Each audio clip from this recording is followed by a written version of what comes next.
Hello, my name is Cal Spoon. I'm a licensed public adjuster in the state of Texas, and I'm a reciprocal license to many other states and have been for approximately the past 18 years. Prior to that, I was a contractor. I did the storms of Hurricane Katrina. I did Hurricane Charlie, Irene in Florida back in 2004. Then I did Katrina in 2005. 2007 to 2009, 2010, I was a premier service provider for State Farm in West Texas. I say all that to explain that I've been in the insurance industry for roughly 25-30 years, and I've been in at a very high level. We've done pretty much every type of claim that you could possibly think of. And at some point, 2009, we learned what a public adjuster was, and we immediately gravitated towards that, and then that's where we've been since then. So we're at 2026 now. That's 17 years of public adjusting. We've done thousands of claims. We've done them from everybody that you could possibly believe. We've done agents, we've done adjusters, we've done judges, we've done U.S. senators, churches, grandma's house, commercial buildings, marine. We have adjusted pretty much every type of loss that you could possibly think of. That being said, there comes a problem with insurance. We are in the year 2026, and we don't know any more about insurance than we did in 1921. I use that year, 1921, very specifically because that, in my mind, and what we can prove in a paper trail wise, obviously at that point in time, they were not near as good as keeping records and having them as easily as available as we do today.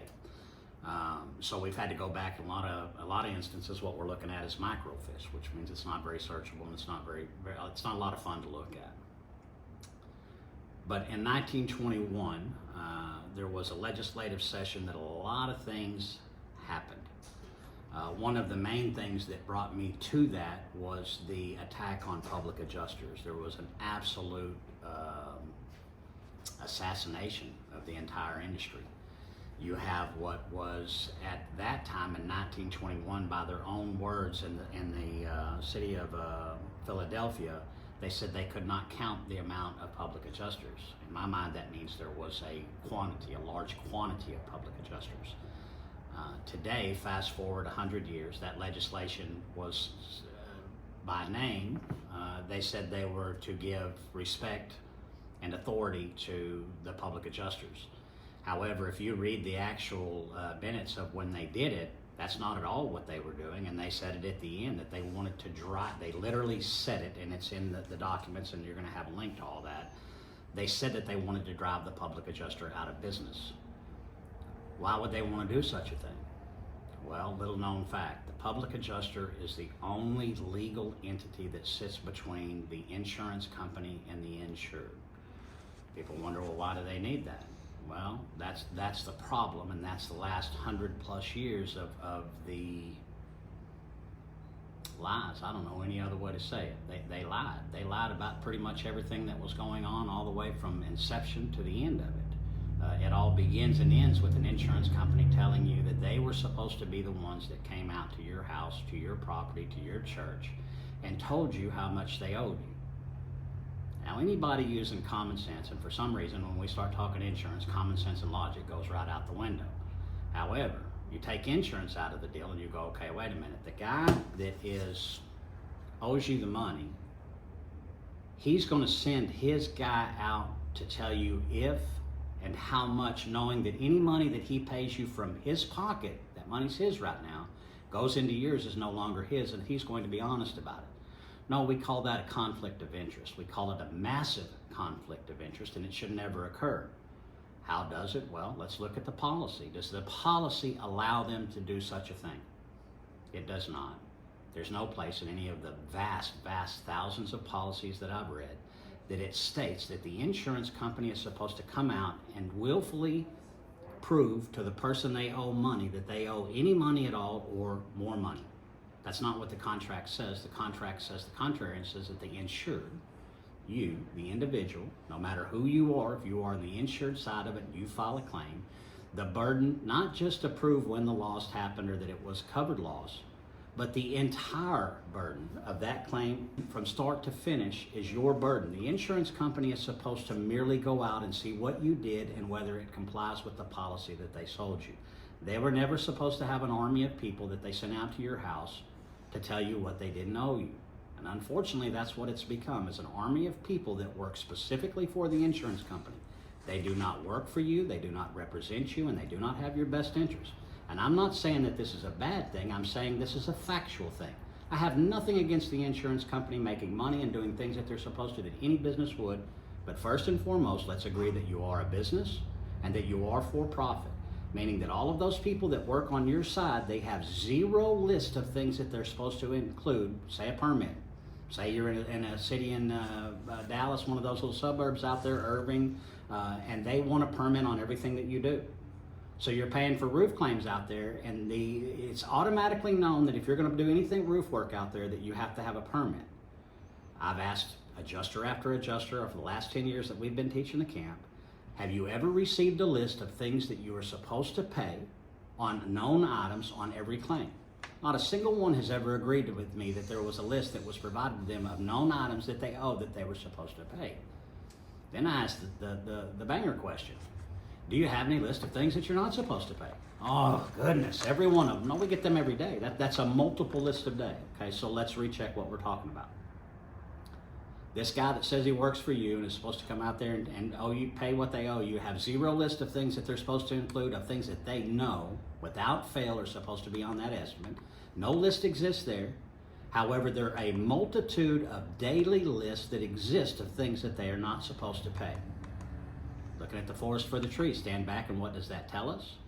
It tells us that guy does not work for you. He works for the insurance company. And he's not looking for things to include. He's looking for things to what? To remove. They are mitigating their losses via the adjustment of the claims. Okay? If they have control of that from the top down to the bottom and back up again, they can control the cost, they can control the prices, they can control every lever that is involved in that selection to get the best deal for them. Let me remind you, they were the only person in this that was not supposed to come out better than when they started. Okay, the insurance claim, are you supposed to be made better? Well, it depends on what type of policy that you bought. If you bought an ACV only policy, then you don't get any betterment. If you bought an RCV policy, an RCV policy is automatically betterment. It means that we're going to pay the price of actual cash value, and then if you go back and reasonably necessarily spend the money and put the thing back together, we're going to give you the real cash value of what that was worth, which means that puts you in a better position. The contractor that did the job, yes, they need to make money. They're in a business too. They're supposed to be out there making money. So the only person that should not have profited off of that claim would be the insurance company, and they have rigged this system without fail to make sure that they are the only ones that are going to receive a profit out of this, and they never were. How did they do such a thing? Well, first off, they attacked the public adjusters. Okay, so I don't care how you feel about gun rights. It doesn't matter to me. What I'm going to give you is an analogy. Take any time where a dictator took somebody's weapons away. What was the reason where they took their weapons away? They wanted to do something to them that those people would use them weapons to protect themselves.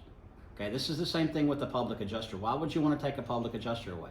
Now, they will tell you that there's a bunch of bad public adjusters, and they would be right. There are a handful, not a bunch, there are a handful of bad public adjusters. There's a bunch of bad IAs, a bunch of staff, because the numbers are more than there are of the other ones. The numbers are typically in line with any other profession. The profession is a profession of itself. If the person is a criminal and obtains a public adjuster's license, they will only remain a public adjuster until they break the law. And when they break the law, they lose that privilege just like anybody else does. So we get completely away from that, and the public adjuster is the only person that is standing between the insurance company and that payment. There is an attorney, but there's a time and a place for an attorney. The beginning is never it. The attorney should not be involved unless the insured has done one thing: read and followed their policy to a T, which is a lot more difficult than what it sounds, especially when you've been taught your entire life that all you did was you call the insurance company and let them handle it. I got news for you. When you let them handle it, you get exactly what they give you, and that's what from good hands to boxing gloves means. Research that phrase in Google and see where it leads to, and see all of the hype that comes behind it. Okay. This is going to be a 4-part series that we do. And the hopes is to educate people on how insurance evolved from the place where it was a good thing, where it was something that was what people built to protect others in the event of a direct sudden loss from a covered peril. That thing is morphed into now we have what was once a 165 line policy to now 40 plus pages for a regular residential policy. None of that language is beneficial to the insured. Every bit of it is beneficial to the insurance company, and most of it is doublespeak. Most of it does not even hold water because it is a double negative. It is telling you it does something, then it doesn't do something, and then it brings the something back in if you read far enough, which is the intent. The policy wasn't written by idiots. It was written by psychologists, attorneys, litigators, and insurance specialists for it to benefit the person that they were drafting it for. Who were they drafting it for? They were drafting it for the insurance company. That document is not there for your benefit. It is there for theirs. Go directly to the duties after a loss portion, and it should not take you very long to realize the insured has a very specific set of duties that they're supposed to do, and if they're not done, you simply jump down to the suit against us clause and see what your remedies are. There are none. If you don't do exactly as the policy says, exactly as it says it, then you are prohibited from moving forward. Now, they may let you move forward and settle a claim on a nuisance, but I don't want to settle claims on nuisance. I want to settle claims because you owed the dadgum money and you didn't pay it. Okay, moving on, there will be 4 parts of this program. I have my screen share up here, and as you can see, what we have here is the best of what technology has to offer today that Cal Spoon and the people around him can figure out how to use to get the information that we know to the information to the people that don't know it. I think this is going to be the easiest and best way that we've come up with so far. In saying that, what you're looking at is a product called XMind. It's a mind mapping system that allows you to take thoughts, processes, data, information, stick it in, and to put it in a much easier to digest method. The problem is that nothing that we're talking about is simple. What they did is not simple. It's went on for 100 years. And in order for us to get it in one place so that the world can finally see it's bad, it's massive, it's been going on right in front of our noses for over 100 years. This has been going on. 1921 is the year that they put the levers in place. Meaning that all of this stuff was predestined before then. They had to think of it, they had to get it together. The 1921 meeting that I'm talking about, the NAIC, National Association of Insurance Commissioners, was the premier, most powerful people in insurance in the world coming together for their meeting. And insureds, me, you, your kids, your grandparents, your kids' kids were all on the table that day. Chopping block. Let's not call it a table. Let's call it what it was. It was a chopping block. They went in there in 1921 and under the guise of criminals and all of these things that they even in that document admitted that there were very few. They changed the entire trajectory of how insurance was going to go. They put a mechanism in that allowed them to have upfront information on anything that was going to happen in the world according to risk assessment. They put another lever in place that would allow them to take your premium dollars from a bank account where we all know where they were at and what they were doing and stick them in a dark account called a hedge fund. Talk to Mr. Warren Buffett, research anything that he has, and look at what's called the float. That is the money that the insurance company owes you. They know they owe you, but it sits and resides in their bank. They're able to use that on a fluid level in investments, not interest. Everybody thinks interest is the big thing. Interest is a nothing burger. It is there, but compared to the amount of money made on the hedge, it's a nothing burger. When you understand that the hedge is betting on futures, stocks, bonds, things of that nature, and you understand that this lever has put a system of data and information into the insurance company's hands to give them foreknowledge before anything ever. The way insurance works is you have to buy it before something could possibly happen. So the way futures works is things are projected out to what we're going to do, how much that's going to cost, and what those rates are going to be. If you purchase insurance, say you sell corn, before you ever start to plant the first deal of corn, you've told the insurance company what your intentions are for that crop. How much it's going to be, how much you expect it to yield, how much you expect to transport from point A to point B. All of these are data points that go back to the insurance company, and they have set levers in place that allow them to use that hedge money and that inside information on what's going to happen tomorrow to take your premium dollars and make more money than the world's ever seen or understood. Now, I'm not quite sure where all that money goes, where it's went to, but what I can tell you is it's dark money. And that dark money travels through everything and everywhere, and we have no idea what they are doing with it. Why? Which, if you make money and you make it legitimately, whatever you do with it, as long as it's legal to spend it, I'm more than happy that you should do so. This is not what you told the world you were going to do. This is not how you got this passed. You were never supposed to put it the easiest way possible. The government understands. How do you know they understand? Because they put in what's called a prompt payment of claims act in almost every state. I think they're in 46 now. Don't quote me on that number. But I believe that there are 46 states that have the prompt payment statutes for claims. Meaning that the insurance company understood that the government understood after they gave them leeway with the hedge fund, that the insurance company was taking your money and playing with it too long. So the prompt payment statute came back and said, okay, you can play with the money, but you only get to play with it for the amount of time that we specified either in the contract or by a state statute minimum. You don't get to do it other. Do you think they put that rule in there because it was great and the insurance companies were doing everything they were supposed to be doing? Or do you think that it became such a problem that they were holding that money for so long that the government finally had to do something to curb it in? Now, what they did was not the correct answer. The correct answer was to go back, take the McCarran-Ferguson Act and bring it back to where you split between the federal and the state. But that's, you can see on the deal there, the remedy's there. We know how to fix this. We're not telling you a problem that we don't know how to fix, but we've got to expose you to the problem. So what I'm going to do is I'm going to put this video out. Once we get the video out, I'm going to put a link to this document that I have here, this mind map. And if you start to look at the mind map, you can see on my screen, I'm going to blow it up a little bit. When we start out here, we come from the very beginning where the Pennsylvania Insurance Company Law Act came into effect. Now this mind map will go in and break down. Now this is a work in process, and this is where I'm going to ask for your help at.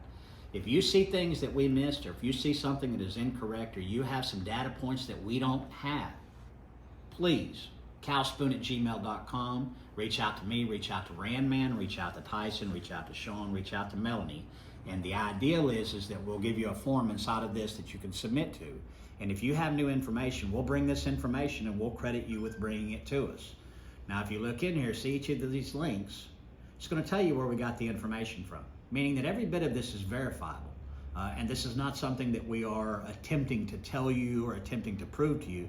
This is a factual account of what's gone on in the United States since 1921 with insurance. Now, we know it goes before then, but we had to pick somewhere that we could get started, and this was the best place because it was the lever.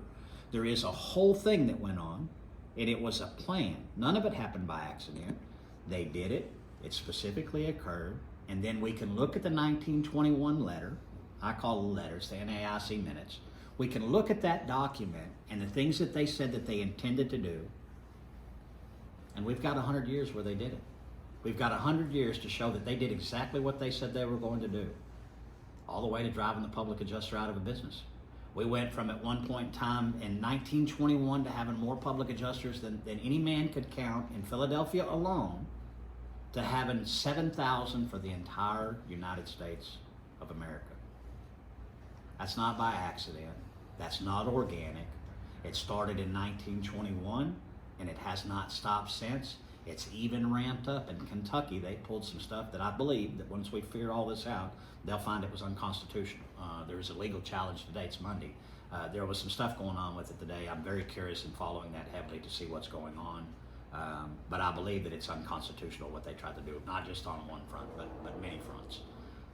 But that is them, again, trying to take out the one entity that can help you, aside from an attorney, when you file an insurance claim. The insurance company has a whole world of people. Guess who pays those people? We do. We pay higher premiums, not to get better insurance, but so they can hire better people to tell us no. Those people are all there for plausible deniability. Remember, they do not have a single list of things that they are supposed to put on your estimate that they're going to pay you, that they know they owe you. No, they have a list of things that they're not going to pay, and most of those things they have a misunderstanding of whether they're supposed to pay them or not. Say mold, for instance. We don't cover mold. Nobody ever asks you to cover mold. Why? Because mold doesn't grow on its own. Mold is a byproduct of something else. The question would be very simple. What caused the mold? Well, there was a water leak. Okay, see, that water leak's covered and the mold is a result. Would the mold be there but for the water loss? The answer is no, meaning the mold is covered all day. I don't give a, I get to talk a cow. I don't care what you say. With your mouth, the policy brings the coverage in with that word unless. We don't cover mold unless. That unless is the caveat in there, but they teach people they don't cover mold under any circumstances. Then they even go as far as putting a crazy thing out there called a mold endorsement. Ooh, a mold endorsement. It's idiotic. Why is it idiotic? Because mold doesn't grow on its own, which means that endorsement can never be used. The mold, in order for the mold endorsement to be used the way that they say it is, mold would have to be the covered cause of loss.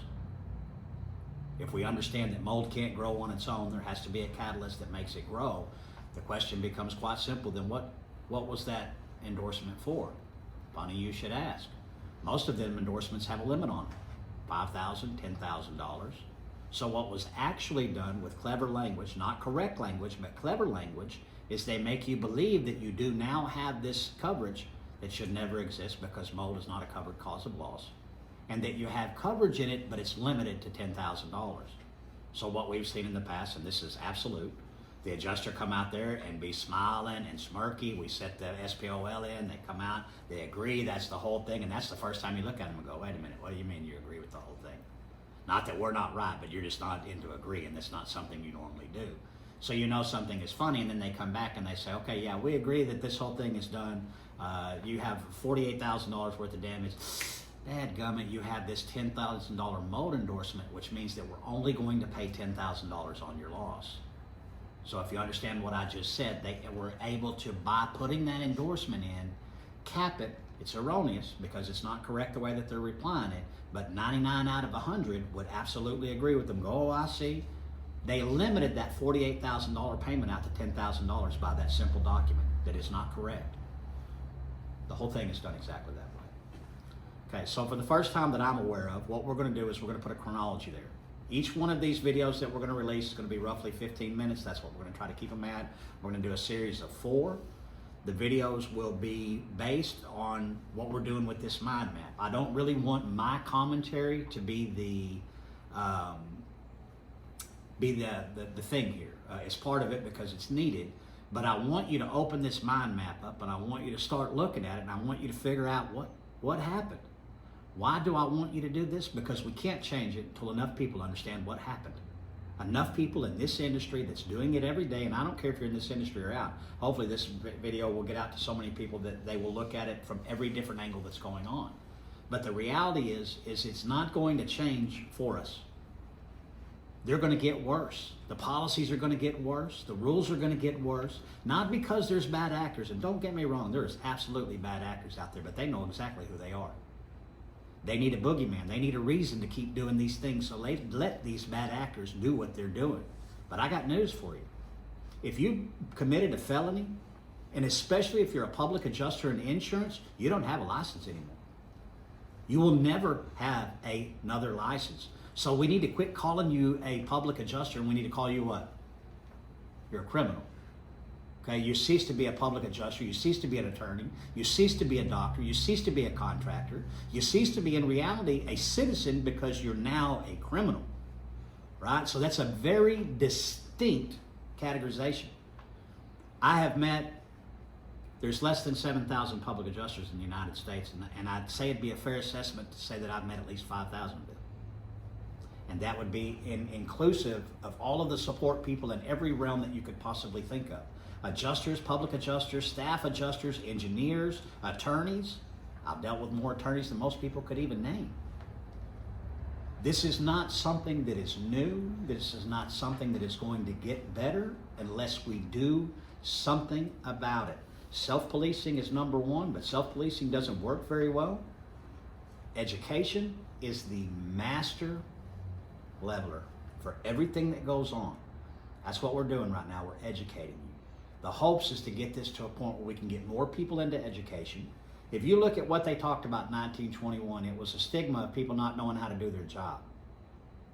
Fast forward 100 plus years, best technology that the world has to offer, and I submit to you that the education in this industry hadn't changed a bit.